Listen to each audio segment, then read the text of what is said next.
Hello and welcome back to the On the Pitch podcast with your host Bridger Pretz and my guest Luke Bergrud. How you doing, What's Luke? up, man? Good. How are you, man? Yeah, bringing you back for another episode, and Hey. today we're going to be talking about our predictions for the U.S. hmm men's national team starting lineup for the World Cup this summer. So I know that our picks are going to be a little bit different, but they're probably going to have some similar players on it. But obviously, the way that we want to play it, the tactics that we see, and the formations are probably going to be different as well. So Luke, tell us why you're going with this formation for our picks.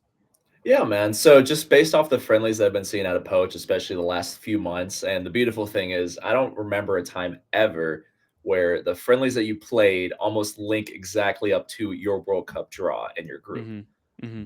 I great coincidence, right? You can't see the future, but that's awesome. So based on what I've seen a lot out of Poach, he really enjoys his wingbacks pushing up and down the field. So I went for a 3-4-3 in this situation. Defensively and in that actual game and game moments, it's going to shift. It'll go back to a 5-3-2. There's going to be times where those two wingers could drop back into the midfield, be a 3-4-2-1. So I start with a 3-4-3, but it's really fluid. It's going to be changes throughout. The biggest takeaway I see from every single game I've seen of the United States is just the pushing of the wing backs. So Mm-hmm. allowing for those two guys to start in the midfield, but they're going to be pushing, looking to overload in transition or drop it in. So Nice. And then I went with the 4-3-3, kind of similar things with our wingbacks being able to get up, but having that center defensive midfielder to kind of fill into that spot when the wingbacks do push up the field. The reason why I went with a 4-3-3 is because of the guys that I chose for our potential starting 11, and I thought that this would just fit them a little bit better, yeah, especially with a little bit more wing play with the players that I chose who will be playing on the left and right wing, giving them a little bit more space to kind of do things and be a little bit more creative. So this is kind of what I've chose. I've seen the last couple of U.S. men's national team games. Poch seems to kind of like that back three with those wing backs pushing up. But you never truly know what we're going to wind up pushing with agreed. when it comes to the games, because I wonder if we'll adapt to who we're playing. Mhm. So again, this is just what I chose, and this is what I think will happen. Most likely, 9 times out of 10, this is probably not what's going to happen. But with the players that I chose, I think this Yeah, fits us best. So we'll start with your lineup first. yeah, man. And let's go ahead and choose how this is going to work for the people that are listening. If you're watching, you can see this on the screen. But if you're just listening, we're going to go with the goalkeepers. We'll go defenders, midfielders, and then we'll finish with our front three, which we both have a front three. So that's going to work out perfectly. Yep, With that, I usually like to go right wing, left wing, and then finish with the 9. So yep. with our first pick, I'll let you go ahead and choose your first pick. Let's see. What is your starting Yeah. keeper? My justification for keepers and my dad being a former keeper himself, it Mm-hmm. always comes down to who's playing. Yes. Big names don't matter. I go with Matt Mm-hmm. Freeze. Matt Matt Freeze Freeze. out of NYC. I think not only has he been a quality shot stopper for NYC, he's been having a good year going into this next year. But in the Gold Cup, he's shown most consistently with his minutes that he could make that jump to the next level. So I Yeah. go with Matt Freeze. Honestly, I was super surprised whenever they chose him for the Mhm. Gold Cup, and kind of, I'd really never heard anything about him. I'm not an MLS guy. Yeah.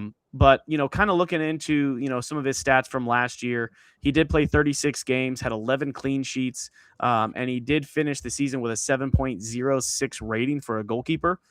And Mhm. on average, your goalkeeper ratings are usually going to be around that 6 to 7. Like Yep. you're usually not going to have an 8.0 rated keeper on an average on a season. So they're right around that, kind of overall average rating for keepers, especially at the pro level. So this one's kind of funny because if we switch on over to mine, Matt Freese is also my starting Hey, goalkeeper for this one. there you go. Again, he's been a main starter in MLS. He's playing Yep. regularly every week, signed a big Yep. contract going into this last season, and of course has kind of cemented that number one spot. And honestly, as long as he's playing consistently and he's playing well, I No one don't ever really touched him. see any Mhm. other keepers that could potentially take his spot. We've got Agreed. our backup set up and people like that could potentially make the squad. But when it comes to the all out starter, I, Mhm. I really don't see another goalkeeper right now in the U.S. men's national team pool that is playing better than him right now. Okay. Agreed. I'll start off with the next group. Yep. I'm going to go ahead and start with right back. And my choice for the starting right back is going to be Joe Scally from Ah, Borussia Mönchengladbach. Um, fair enough. the main reason, kind of the same thing that you were talking about with your dad, it's who's playing Yep. consistently, who's playing at a very high level. A lot of people dog the Bundesliga because it's just it's Bayern Munich and everybody else, right? If they're not playing Yeah. for Bayern Munich, Dortmund, or Leverkusen, who really cares about it, right? But in my honest opinion, the Bundesliga is one of the most physical leagues in the world, and if you are a main starter for a team that is at least competing to be into top 10, potentially make Europe, like a Borussia Mönchengladbach, they started off the year really rough, but now they're doing a lot better now under Yeah. new management. They've won like 4 of their past last games, and Joe Scally is one of the main guys of why that they're being so successful. Currently, right now, he's played 19 games. He has 1 goal and 2 assists as a right back, and he does get up the field as well. So Yep. he's one of those where if we play the back 3 or if we play in a back 4, he's going to get up and down the field. So that is my choice for starting right back. So going over to mine, it will be more of a right wing back, but Okay. same idea, dropping into those defensive areas. I went with Serginho Dest. Serginho Dest. So obviously, going back to when him being a dual national, going in between the United States and the Netherlands, it was a very, very big deal when we were able to pick up Serginho. And Mm-hmm. I've always been very high on him. Unfortunately, just with his injury woes, he's just not been overly consistent. He's just not been on the field. Right? He's Yeah. had tough spells over in Barca, but staying with PSV now, he's starting over 20 games, a goal and 4 assists, over 1,600 minutes played this year. I feel as though in that transition where Poach is wanting to get his wingers up and down the field, and it's Mm-hmm. still at a high level of people will dog the Eredivisie just like they would with when it comes to Mönchengladbach being in the Bundesliga, where Eredivisie is just usually a feeder farmer team. Yeah. They've consistently brought forth quality teams into Champions League, Europa League football. So going into this next year with a healthy, I will say, in Yeah. quotation marks, healthy Serginho Dest, if he could play through, he is my pick for wingback. Yeah, the big thing for him is if he's going to be healthy. Fit. Yep. We Agreed. never know, and he's also a guy that if we really needed to in a pinch could play left back. So Yep. that's also his versatility to be able to play both right and left side would help us in a deep run potentially. I'm about to So say, and if you want to throw it all the way back to when he was playing at Barca, he filled in at winger positions. So in that yeah, transition where he's an attacking option, he feels comfortable in 1v1s, taking people on, putting in quality service. So yeah, very versatile. yep. So I'll let you just go ahead and keep going with who your left wing back would be. Yeah. Again, a lot of both these wing backs at this point depends on their fitness. Anthony Mm-hmm. Robinson would be my starting left wing back. Yep. I One of kind the of most, assumed that would be yeah, one. one of the most consistent one-on-one, and right now top 5 one-on-one defenders in the Prem currently. When he is fit, he's one of the best players on that men's national team. The Yep. issue is over the last few years his fitness level, but just Yeah. defensively and then pushing off in transition, he's able to take people on, look to connect and overload. He's a guy that you need on the field when he's fit. Yeah. Again, another guy that as long as he's healthy, he's on that team. I don't really see another left back that's going to beat him unless Agreed. somehow it's like, Serginho Dest who has to fill in that role. I know that Arfstein, Arston, yeah, he played from for the during the crew. Gold Cup. I thought he Yep. had a great Gold Agreed. Cup. He was one of the better players. He could definitely be a backup option for that. But Mhm. if it came out to everyone's healthy, Robinson's going to be the number one choice. And funny enough, that's actually who I chose as a starting Hey, left back as well. there you I go. definitely don't see a lot of depth in that position besides No. Austin, who we said. Mhm. Serginho Dest could potentially switch into that role if we really needed him in a pinch. Yep. But when it comes to this out and out starter, best player who's playing in Europe, playing in the Premier League, getting consistent minutes, as long as he's healthy, I don't see anybody else who would take that spot from him. Agreed. So I'll go ahead and keep going with my center back pairing, Right. and I'm going to have Chris Richards Yep. as my right-sided center back, and then I'm going to actually have Tim Ream Mhm. as my left-sided center back. Now, Yep. a lot of people are probably going to give, like, oh, these are pretty easy choices. They've kind of been the main 2 starting center backs when it comes to the U.S. men's national team in the last couple of years. Tim Mhm. Ream is old. He is now playing in MLS. He's never been the most, like the fastest center back in the Yeah. world, but he is very calm. He's good in the air. He commands the back line. His communication is good. He's got a lot of experience. He'll probably come in as the oldest player on this roster, definitely on Yep. the oldest guy on my roster for sure. Yep. And even with him playing in MLS, I really don't see it as that big of a detriment to his playing ability. So I Yep. definitely see him still, as long as he comes into this MLS season, he's still playing the way he is. I don't see why he doesn't, start in the back line for us. I don't think he plays every game. I think he might play the first two, depending on how those results go. And then he gets rested that third one. And then, of course, Chris Richards. He probably is our best center back right now. Playing in Europe for Crystal Palace, they're not having the best year in the world, but he is an out-and-out starter for them, getting goals, starting every game, playing 90 minutes, getting clean sheets whenever they can. Crystal Palace is kind of on the up. They're starting to win some games now. Their form has kind of switched it around a little bit, so I see him as the out-and-out right-sided starter for the U.S. men's national team going into this World Cup. Agreed. So, who are your So you have three center backs. So you got a little bit more to talk about. So go ahead and talk them through from the left side to the right side. So starting with this one right here. So who would you have as that far left-sided center back? So when it comes to it, as we just started, we have two guys that actually do match up. So I'd go Tim Ream as my left center back. Okay. So again, people could talk about his age. They could talk about where he's playing currently, but logging almost 2,500 minutes last year and starting 27 games for a Charlotte team who did, in fact, make the playoffs last year. Mm-hmm. It's a no-nonsense, simple playing center back. Yeah. There's been a big shift in everybody having to play out of the back. And as a coach, I appreciate that. There's times where it's simplicity over trying to take people on or trying to find that really cheeky pass. So Tim Ream brings not only consistency, but a level of leadership that we really need on this young group of players. So I'd go Tim Ream as my starting left center back. Obviously, I agree with what you said. Depending on the results, maybe he's not starting that third game. Maybe we're seeing some rotation playing out of the group stage. But first day, first game, I see Tim Ream working with my central pure center back in Chris Richards. Okay. Again, he's out and out our best center back as a United States captain of sorts in the back, defending, strong in the air, simply looking to find those splits, not forcing anything. And again, that 3-4-2-1 that he's been playing with Oliver Glasner and Crystal Palace, he's been really consistent. Yeah. Issue with Chris is always injury. Yeah. There seems to be kind of the same common thread between my outside backs and my center back being, if they could stay fit, I'm very, very excited for this group of players. Yeah. We'll see what happens.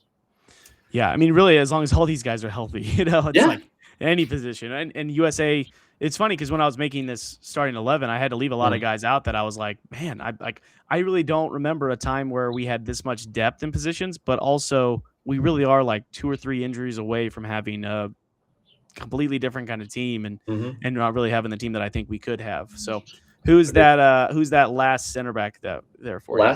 Yep, last center back would have to be another MLS product, now playing over in England or in the Premiership in Scotland, and Austin Trusty. Okay. I thought I saw that he was rumored to be wanted by like Fiorentina. I think it didn't fall through or anything like that, but they are looking at him and him playing for Celtic, even though they're having a bad year. He's been consistent. Yeah, if he's playing consistently for Celtic, that's still a good league. Like the Scottish League is not the MLS or the Premier League or the Championship, but it's around that kind of level. Not the Premier League, but maybe more that Championship MLS level. I bet you Celtic would do pretty good in the MLS if they came over. Well, and my justification for this just being, again, in such a tumultuous season of the multiple coaching changes, the issue with potentially them and Rangers not winning the Premiership for the first time in decades, he's been very consistent. There would have been a good conversation to have between him and Cameron Carter-Vickers. Unfortunately, with Carter-Vickers being hurt right now, I see Austin Trusty coming in and really solidifying that back three. Yeah. No, I agree. And honestly, I see that back line, and, it's probably, if I was just picking based on where people play, he's probably one of my, if not my backup center back, but one of my guys I'm taking to the World Cup this summer for sure. Moving on now to the midfield. You've got 2 midfielders. I have a 3 midfield. So I'll just talk about my first, and then we'll talk about those 2 midfielders first here, or after that. I'm going with Tanner Tessman Good shout. Yep. as the CDM. Love Been it. watching him a lot at Lyon this year. Playing in the Champions League, playing in Europe, or now they're still in the Champions League, but no, I think they just got eliminated, right? Or maybe they are, but I can't remember off the top of my head. But he has been a mainstay for one of the best teams in France, right? Currently sitting at 19 starts, 1 goal, 0 assists, but he is playing that more defensive kind of holding midfielder for them. Mm. Um, Again, a person that I think that if Joe Scally, Robinson got up the field, he could kind of fill that void in the middle to allow the center backs to then spread out if they did get up the field.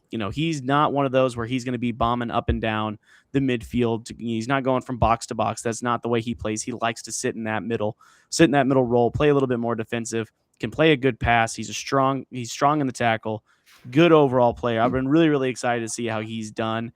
Coming over from, I think I just saw Stu Holden was talking about how he was trying to get him at Mallorca a long time ago, and he's really jealous and he's really upset that he didn't get him at Mallorca because of how well he's doing in Lyon now, and he's really grown this last couple of years. I know he was at Venezia That's yeah. there for Olivia or for a little bit whenever they were in the Serie B, and then they moved up to the Serie A.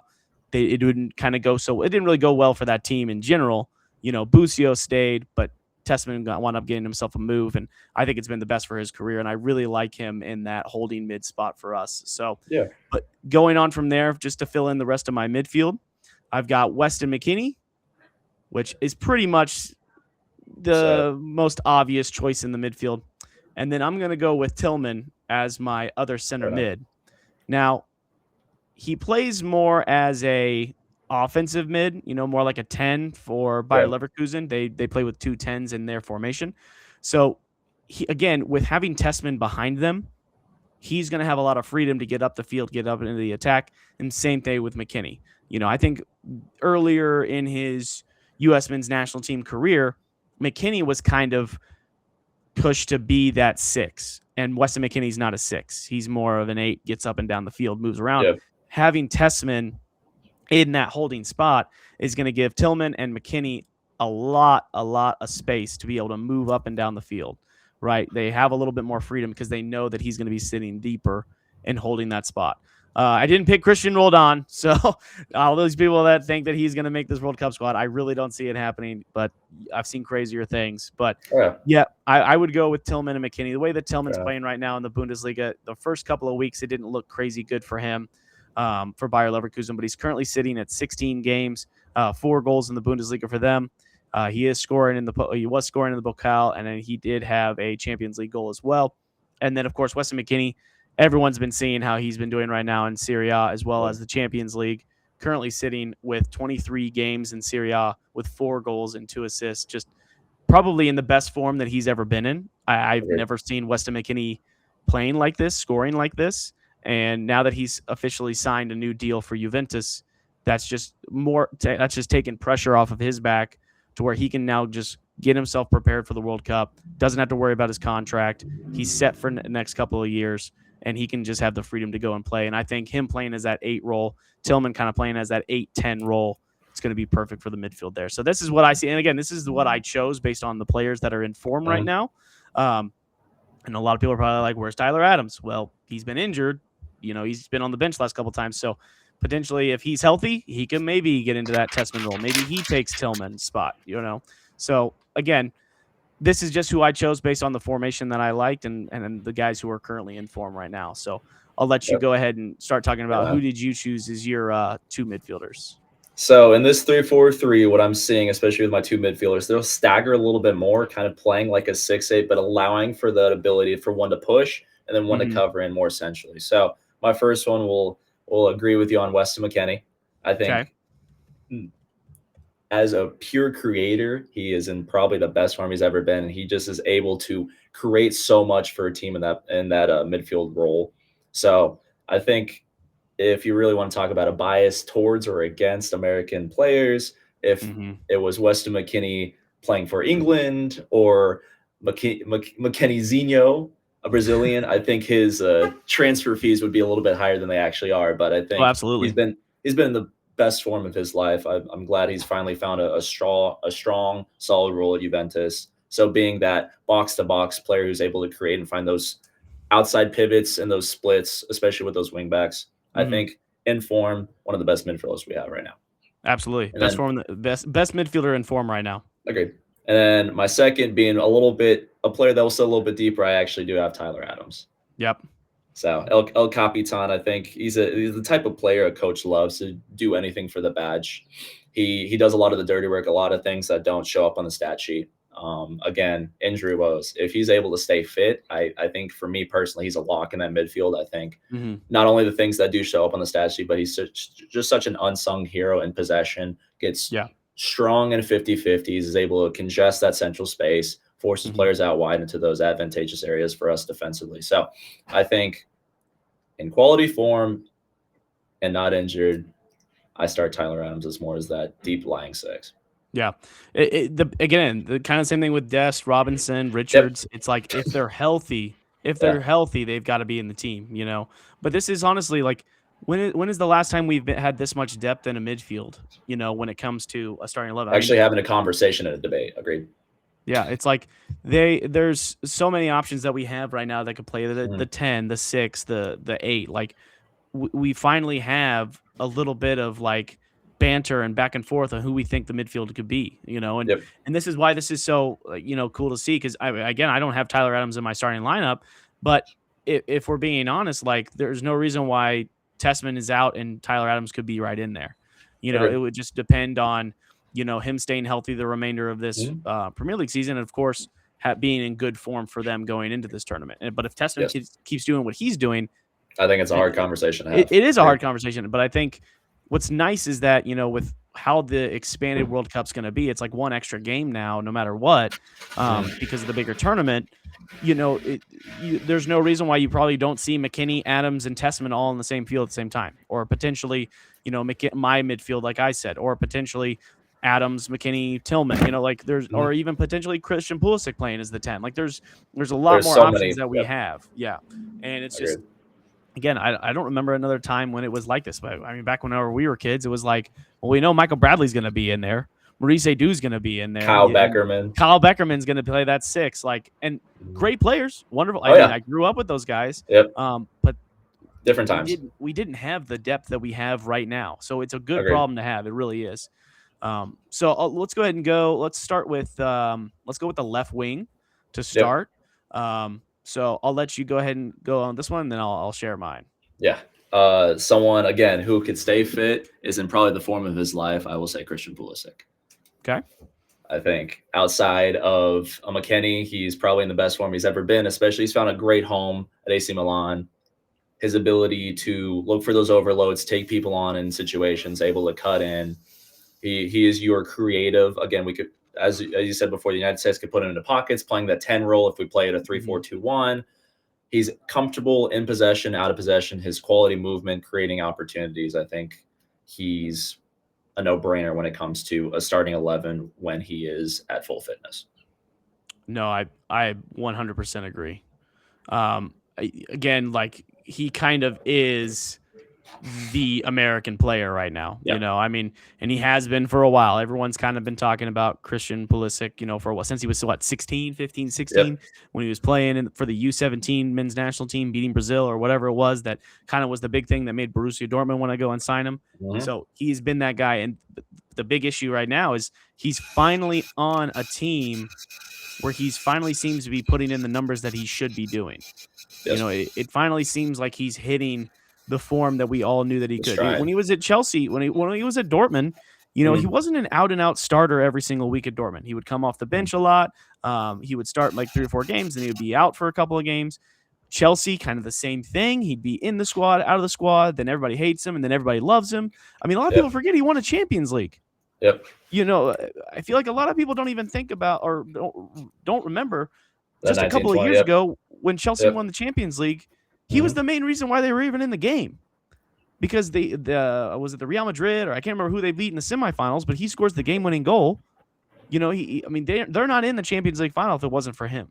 So people are so quick to forget in England, what somebody does for them because all of a sudden a couple bad passes and then Americans suck, this Yep. that and that. But again, he is the out and out best player right now. I mean, when it comes to form right now, you would say Weston McKennie because Christian Pulisic is kind of Yeah. injured right now. The start of the season was really, really good compared to where he is now, but Mm. still overall good numbers. Funny enough, we're going to share the same one on this one. I've got Yeah. him seen as that left wing role as well. Playing consistently for AC Milan, coming back from injury, 16 appearances, 8 goals, 2 assists, and that's just in Serie A. That's not counting all the other competitions. Probably their overall third, second, maybe even third best player on that team, and kind of has really embraced that Milan team being his team. And I've loved seeing it. I mean, like the amount of times, like I just talked about with like Chelsea loved him and then hated him. Borussia Dortmund, I feel like they didn't truly give him a chance to like be the out and out guy, whereas AC Milan has embraced him and let him do it. So It, I've loved to see him. I've loved seeing his whole entire development and growth going to AC Milan, and I hope. I hear these chatterings about him going to Tottenham, and I'm I've like, heard Arsenal as well. I I don't know why you would want to go back to a league that literally swallowed you and spit you out. Yeah. It doesn't really make sense to me. Why leave Milan? You're competing for titles. You're consistently in the Champions League. I'm sure he's making great money. It's Yeah. not a money issue. I mean, maybe he makes a couple more million if he goes to Tottenham or Arsenal or somebody like that. But you're But playing at the highest level. the depth at Arsenal and Tottenham at those wing positions is just it's not feasible for him to get consistent minutes. You'd be fighting if it's Arsenal with Madueke, Martinelli, Saka. You're fighting Yeah. for a position where currently you're at Milan. You're getting those minutes, right? There's especially in a World Cup year, there's no need for that type of situation. And going further, where are we sitting at 28, 27, 28, right? Yeah. He's not the spry young 17-year-old he isn't anymore, right? So being put in a position where you're fighting for minutes, there's no need at the precipice of your career. Put yourself Yeah. in the best spot. Yep. I mean, he picked this AC Milan move right at the right time. This was definitely when he needed to be playing consistently, being the main guy, especially at this point in his career.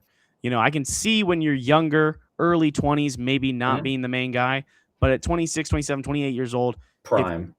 you're in your prime. This needs to be happening. And I'm Agreed. glad it is happening for him because I've seen a lot of U.S. men's national league players his age come back to Yeah. MLS around this time because they're just not. They never found that team. Moving on now to the right wing, I have Timothy Weah as this one. Now, these, of course, like Pulisic or Weah, these could be interchangeable. One could play left, one could play right. At first, I did have Pulisic on the right and Weah on the left, but kind of after seeing it a little bit more, I like Pulisic on the left because he can cut inside, and he's not Weah's bad a on lot his more. left foot. Weah loves pushing to the line and then trying for service. Pulisic's a lot Yeah. more, like you said, able to cut in and put shots on frame. Absolutely. And that's why I thought, Weah playing on the right, being able to pick his head up, find a cross, things like that. Yeah. Like, I just see him being more just better offensively on the right side than I see him on the left. Whereas Pulisic could do either or. So it's like, where are you putting your strongest players to be in the strongest positions at the right time? And I just think if I'm on that left side, I want Pulisic there. If I'm on the right side, I could have either or, but if I had to choose, I'm putting Weah on the right side because that's probably going to be the easiest for him, especially being a right-footed player. So, and again, he's doing really well for Marseille. He's on loan there from Juventus, currently sitting with 18 games, 2 goals, 2 assists. Of course, unfortunately, they did crash out of Champions League, and I think they're not doing the best in the league right now. I think they're still around that top 6 spot in France. But again, Marseille's a good team. It's kind of one of those underrated teams. A lot of people they don't really talk about anymore because they haven't really done much the last couple of years, but still a big club, big crowds, big name in the French game for sure. So Timothy Weah, I've got him as that right wing. And I am agreeing with you wholeheartedly. I also have Tim Weah as the right wing position. Okay. I really appreciated it. I was about to say I really appreciate him too with De Zerbi, who actually just left Marseille. He's been able to be put in positions where he's actually had to play that wing back position for Marseille during the year, where looking for those overloads. I think interchangeably, if he needs to be put in a position where Dest is having an advantageous transition and Weah Yeah. is having a cover, I think he feels very comfortable. So being that versatile winger who can not only Hmm. take people on in 1v1s, find those early crosses, but could also defend and overload in those situations where we play teams Yeah. that like to find the flanks. I think he's probably in that position to be the best for the United States team. Yeah, and honestly, if we truly ever got to that point, heaven forbid we do, he could always kind of he could Play that maybe role. play that left wing back Okay. role if we really needed him in a pinch. So Mm, again, or that potential right wing back role if we ever yeah. needed it as well. He's got the pace, he's fast, he's athletic. So I mean, he's one of those guys you could probably put him anywhere on the field, and he's going to be able to do something for you. So, but yeah, I like how some of these, yeah, a lot of these we're kind of sharing. It just kind of depends on what Yeah. formation you run, you know. So Yep. I'm liking this. Who is your Uh, starting nine? So if we go back to our chat last week talking about what men's national team player we'd like to bring back, this guy makes me really reminiscent, and I always go when it comes to nine, who's best informed currently, and Mhm. who's been putting his team in the best position. I go Haji Wright from Haji Coventry. Wright. I He like reminds me a that. lot of Josie Altidore, where with Weah and Pulisic, balls in service, strong, athletic, physical presence, putting in service, finishing crosses, and he's very clinical finishing. If you ever watch his games with his highlights of his goals, he's not Yeah. only able to place finishes well, but he is a big, strong presence that's able to hold up a ball, play off of it, play into those spaces. Yeah. And he came from MLS. He came from, I Mhm. think, was it LA Galaxy's academy, and then he never I really believe got so. it. He No. never really got his chance in MLS, and luckily for him, he said, "Okay, fine, I'm gonna go do my own path." I think he actually signed with like a USL team a long time ago, whenever he was still young to get minutes, and then Europe has kind of been good for him. I've Mhm. enjoyed watching him. He's currently sitting at, I want to say, like a 10 goals or 10 something goals, like two that right assists, now. Um, yeah, he's at 10 goals, one assist. one Yep. assist for Coventry City And with they're 20. then about to say they're sitting in second, and he's on a quality team that could potentially be getting promoted to the Prem next year. Yeah. Imagine what, if they got promoted and him having a good World Cup could do for him with a potential Agreed. move. But I mean, I'm not big on speculating whether these guys should move or not. I say, if you're doing well, why leave? That's Agreed. again, but I also, you got to Yeah. chase that money. You got to chase, winning the biggest trophies and all that stuff. But I also know that, like, for someone like him who's had to move so much, Mm. and he finally has, again, it's kind of with Christian Pulisic. You finally have a place that likes you, consistently Yep. playing you. They they understand what you want and need, and they have faith in you. Why leave? But you Yep. never know what could happen, especially if Coventry makes it to the Premier League. Can you imagine Coventry City in the Premier League? That sounds like Multiple a months. football manager, like a FIFA 2012, like taking them from the fourth division all the way up to the Premier League on FIFA kind of thing. So Correct me if I'm wrong. I think Frank Lampard's in charge of them. they are. Yes. Yes, Yep. he is. He is. Which is kind of the same thing. It didn't really work out at Chelsea. It didn't work out at other places, but you finally found a team that Kind of it home. works. It clicked. And you see so many Agreed. people who jump ship after like one good season at one club and then doesn't work out again. The Tottenham manager, it kind of the same Bounce back. thing. Yep. Had a great season with Brentford, then he goes to Tottenham and then he's sacked. Like, So, but Brentford's doing great. yep. We Keith talk about this Andrews all has the been. time. Yep. Great form. Agreed. Sometimes sometimes more money or bigger team isn't always better. Sometimes it just Agreed. doesn't work out for them. So, Haji, right? That's a really really good shout for you for sure. I like that. I have an inkling of Mine who you have. is Ricardo Pepi. Yep. And the reason why, again, I know he's currently has a broken hand or arm or whatever right now, but he's due back next month. But again, another one, kind of like what you were talking about with Serginho Dest, playing for PSV, playing for titles. Currently at 15 games, he has 8 goals, 1 assist, only Yep. 2 behind, Haji Wright. But again, in a team that is in the Dutch Cup final, a team that is about to win the title again, consistently being in Champions League, consistently playing high level soccer. Yes, it's the Eredivisie, but the Eredivisie is a great league. Anybody who's watching this who had any hopes of ever becoming a professional would have given, their left nut to be in an Eredivisie team. They would give anything to have that opportunity. It's a good league, a very good league, very good at developing talent, very good at playing that the tactical way. It's Mm. not so run and gun like the Premier League or long ball or anything like that. Yeah, It's very like to free your flowing feet, and free yep. flowing. And so I like that in my forwards because Mhm. you're gonna have, I mean, these three up here. You've got Pulisic, you've got Weah, and Pepe. They three need to be able to be interchangeable, Mm. right? Whereas if you just had like a big number nine, like unfortunately, like Josie Haji, right? Altidore back in the day, Jose, or yeah, even like a Haji Wright, if they're not if they're not used to playing that way where they're going to be very fluid and yeah. interchanging and going in and out, then you're kind of stuck, and that can affect Pulisic, that can affect Weah. I Mm. want a striker who's going to be a little bit more mobile, a little quicker, but also good technically. So I put him as my starting striker for now. But again, Understood. it's the same thing. Is he going to be fit? Is he going to be in shape? Is he still going to be injured? Is he going to be ready for that level of the World Cup where he was kind of he got removed last time, didn't make the team in the last World Cup. So I'm hoping that he stays healthy and he can be one of our main guys. There's one guy I know that you and I both didn't pick. That's also kind of like, oh, why didn't we pick Balogun? And it's like Yeah, 4 goals in 18 games in Ligue 1. It's just not it's it's not not there for consistent me right enough. now. But Uh, um but the starters, I mean, of course, here's mine. Again, I have let me see if I can expand this. Oh, there we go. So here's mine. yep. I've got Matt Freese, Joe Scally, Chris Richards, Tim Ream, Anton Robinson. I've got Tanner Tessman, Malik Tillman, Weston McKinney, Christian Pulisic, Ricardo Pepi, and Timothy Weah.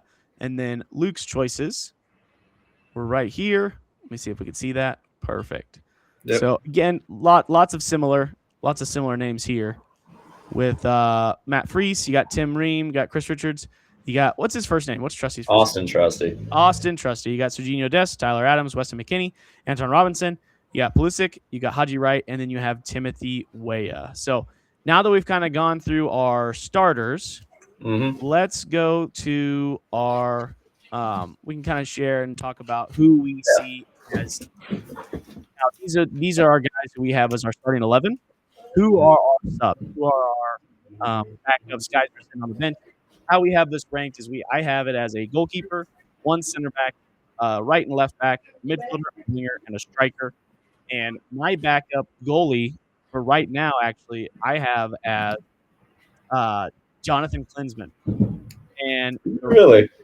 the reason why is he is playing in Serie B right now in Okay. Italy. He is Mm-hmm. the main starter, consistently playing for Sassana. Right, he's currently sitting with 26 games played. He does have 4 clean sheets, and he does have an average rating of 6.86 right now in Serie B. So the one thing there is he is already in that mid-season form, playing consistently in Italy's second division, and he is not going to have to go through preseason. He is not going to go through like the first couple of weeks of MLS where we know that guys aren't going to be fit. He's already fit right now. He is playing consistently in Italy. Now, it's Serie B. It's not the best league in the world. We all know that. But it is Europe, playing consistently. And he's 28 years old, and he's had a chance. He's kind of done the same thing. He's gone from MLS. He's gone from like USL. He's kind of moved around. He was in Switzerland for a little bit. He's kind of bounced around everywhere, and now he's finally at a place where he's wanted, he's liked, and he's playing consistently. And he's going to be in better shape, more in-game form going into that first week of the World Cup. So it was one of those where it was kind of like, oh wow, I figured you were probably going to be really surprised by that. What do you think about that selection I have right there? Going based off my own philosophy, I don't mind it. Again, it's who's in form and who's Mm-hmm. playing. I think the biggest thing as American soccer fans, we've always got into what league are they playing in? Yep. Where are they at? A Zach Yeah. Steffen, a Matt Turner when he moved to Arsenal, right? Mm-hmm. Just because you're at a big name place does not always mean you're getting those big game minutes, that development, Exactly. right? Yeah. You've seen Steffen come back, you've seen Matt Turner now come back on loan. Who's in form? You go all the way back to Gold Cup with Ethan Horvath. You go to certain situations, Patrick Schulte being those options, right? You need Mm-hmm. guys playing. So with my pick, I went more safe. Again, with the guy that we just talked about, I did go with Matt Turner. Okay. I think with Turner being in, having that consistency, being a player who's been in those big game situations, I think with a freeze and if I'm gonna say my third pick, it would be Patrick Schulte at this point as well too. He's Yep, I been in have a I World have Cup. Patrick Schulte as my So third choice as well. he's been in a World Cup before, so allowing to have that mentorship with those two guys, understanding big game moments. I see him as a great leader, more of a role off the field than on the field, but in a situation, I trust him between the sticks if need be to play.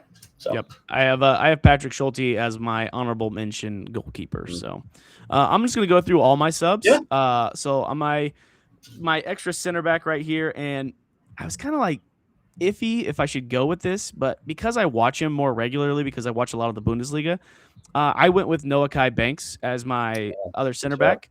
Yeah, He's very young, but he could potentially be one of those three in your three in the back. He could yeah, potentially be a starter for us, or even like third or fourth string center back. But he's one of those where I see him every week in the Bundesliga, so I'm seeing him a lot. He's playing 90 minutes consistently yep, for Augsburg. My right back, left back is Alex Freeman, and the reason why I didn't have him as a starter is because with his move now to Villarreal, he's only played one game. yeah, I'd like to see him get more playing time. mm, Maybe if he's consistently starting for them, maybe my right back Joe Scally is out because Alex Freeman's great. playing consistently. He had a good Gold Cup as well. Yep. Excited to see how he Just a does in surprise. Villarreal. I mean, even an MLSer in myself, I didn't catch a lot of Orlando's games this year, but going and seeing 6 goals, 6 assists, Yep. consistently playing for a quality Orlando team, Yep. great for him making the move to Villarreal. I'm excited. Again, it's a Yep. lot bigger of an ask, especially in a World Cup year. I'm always hesitant Yes. with guys making a name for themselves and putting themselves potentially in a rough spot to get those minutes. But I think at this time is better than any other Yep. time. So I'm happy for him. Hopefully he's able to make that shout. But if I could piggyback real fast, I also actually do have Alex Freeman on my bench. So that was a pretty Nice. good shout. Yeah. So And then my midfielder was Brennan Aronson. My yep, winger was Diego Luna. And my yep, striker was Haji Wright. So those brutal. were my other guys on the bench. And then I can talk about my honorable mentions after that. But go ahead and clear Yeah. out your bench. So biggest ones I wanted to shout out. So I kind of went a little bit differently. I have 3 mids, 1 defender, and then a goalkeeper. So biggest ones I wanted to shout out. I think Diego Luna was seriously underrated, especially before the Gold Cup, and I think he's Yep. made such a great name for himself as that 10 could even play in those Hmm. roles if needed as a 7-11, even a hold up 9.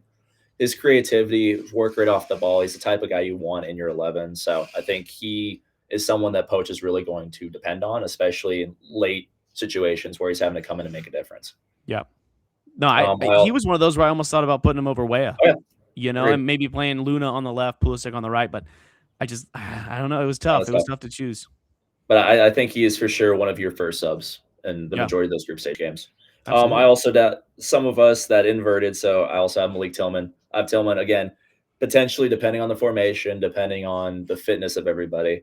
There's a very good chance that he is in that starting 11. But again, Hmm. one of the first guys if he's on the bench to come off. I got Pepe as my 9.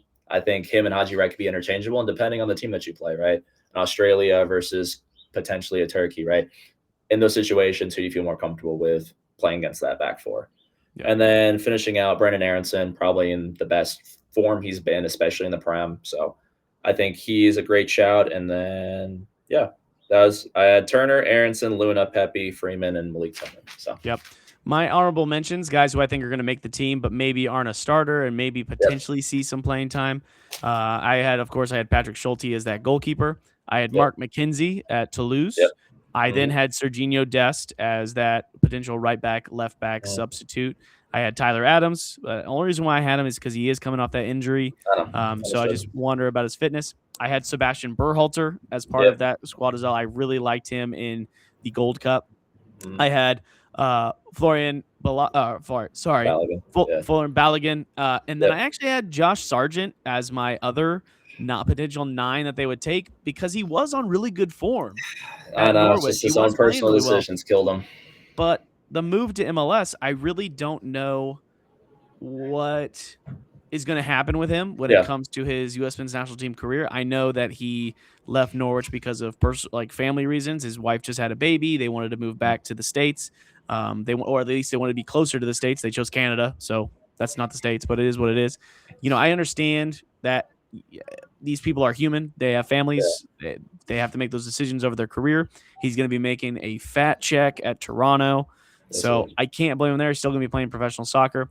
But the big thing for him is like, unless he lights it up, I don't see a U.S. men's national team career for him. I see him fizzling out in MLS. Unless he's bagging 10, 15 goals a year in MLS, I really don't know what to say about Josh Okay. Sargent. The first month of play for Toronto is going to be really integral. It's very important for him Yeah, to get in a quick form, and then he's really on that bubble. I mean, I think that 9 is up for grabs for anybody. I think it really outside is.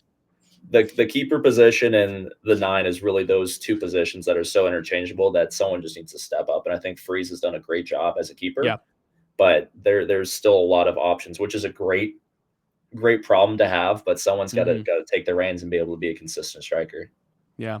I mean, I remember whenever we were growing up, like we never had to worry about goalkeeper. Like that was Ever. like the thing. We never had to worry about goalkeeper. And now Yep. it's like, now we don't, now we have to worry about who the heck's going to be our goalkeeper and who the heck's going to be our 9. Like Yeah. back in the day, we didn't really have to worry about that. We had, Mhm. Josie Altidore, we had Edson Buttle, we had a lot of Let 'em guys know, man. who could play at that number 9 role. Yep. But now it's completely interchangeable. We know who our back line is. We know who our midfield is. It's who's our 9, who's our goalie. It's crazy how that's flipped. And I know a lot of that has to come with we're developing people a lot different now here in America. We're developing more tactical, more technical players. Yep. Whereas back in the day, it used to be just straight up goalies and goal scorers. Yep. That So was it. now it's completely changed now. So go ahead and finish out the rest of your squad. Because I think Yeah. you had 26, I had 24 guys. So That's nice, go ahead yeah. and name the rest of your squad. So my third being Patrick Schulte, again, a player in form, a keeper playing. So Patrick Schulte, I think, would be the great third string, learning from Matt Turner. My two center backs that I had Miles Robinson after making that move to Cincinnati. I think he's been in a Hmm. good form. Again, as a center back myself, consistent, simple play, strong aerially, good in 1v1 situations, and playing out of the back simply, Yep. understanding those situations. I had Mark McKenzie as well. So being put in a situation where he played really well in the Belgian Pro League and making that move to Toulouse.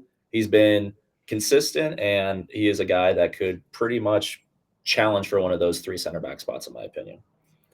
My extra outside back is actually Max Arfston. I think he had Hmm. such a great Gold Cup, allowing, especially depending on the injuries, could potentially be a starter depending on Yeah. what happens. But again, a Columbus Crew player who's been in great form is able to transition out, look to play out of it, looks to overload. So, and then my midfielders, I had Tanner Tessman as a good shout. He was one rounding out, and then Sebastian Berhalter. I think Nice. Berhalter, again, great Gold Cup.